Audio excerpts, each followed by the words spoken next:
السلام علیکم ورحمۃ اللہ وبرکاتہ نحمده ونصلی علی رسولہ الکریم اما بعد۔ آج کا سبق سن لیجئے، یہ حج کے متعلق 5واں سبق ہے۔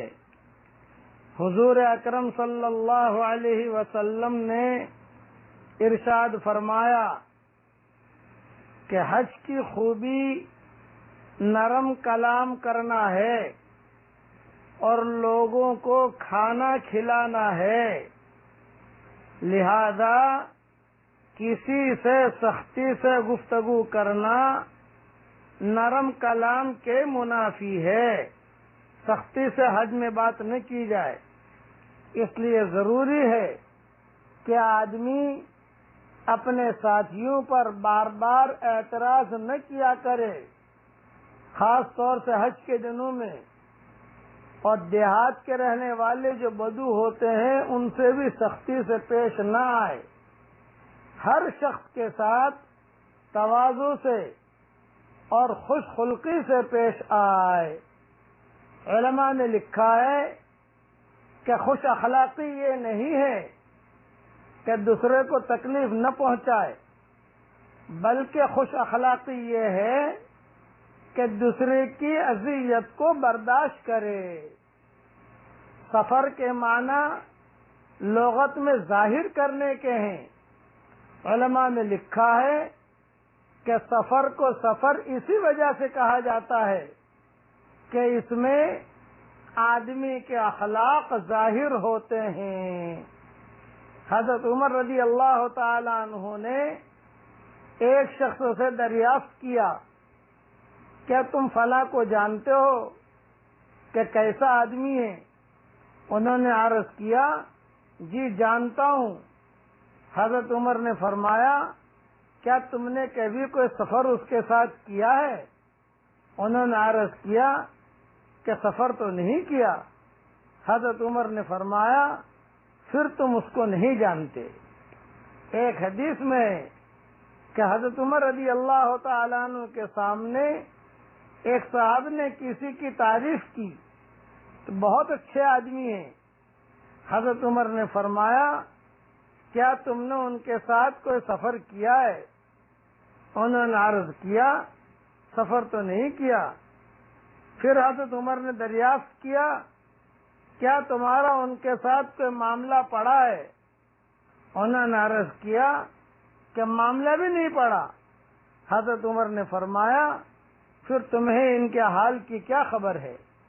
حق یہ ہے کہ آدمی کا حال ایسی ہی چیزوں سے ظاہر ہوتا ہے۔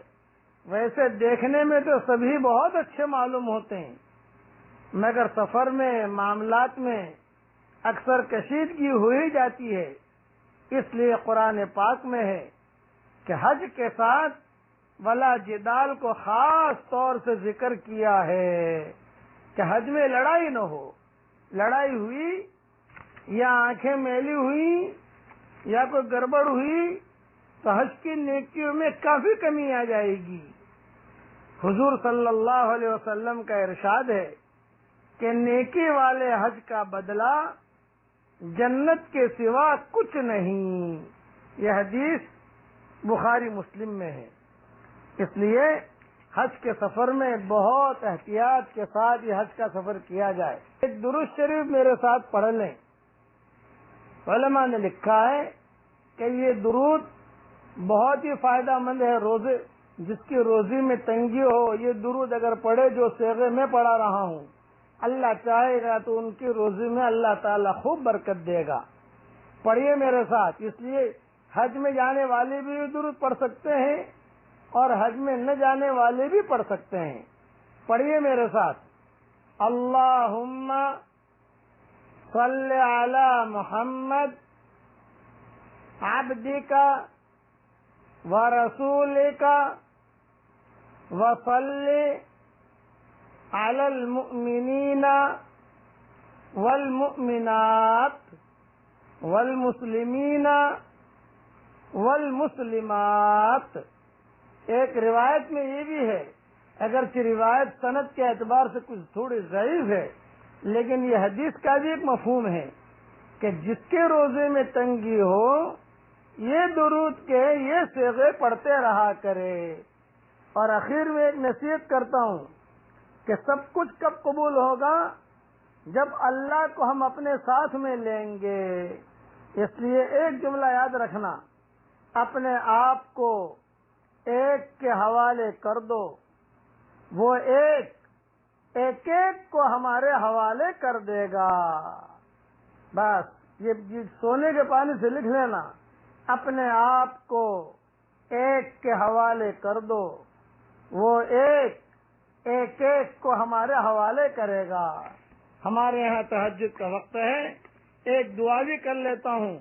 اللہ تعالیٰ یہ دعا میرے لیے بھی قبول فرمائے، آپ کے لیے بھی قبول فرمائے۔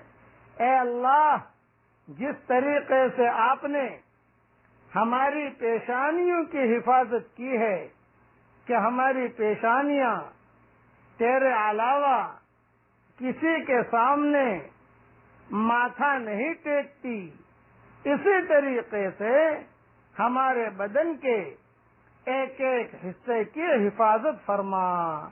آمین۔ والسلام علیکم ورحمۃ اللہ وبرکاتہ، وآخر دعوانا ان الحمد للہ رب العالمین۔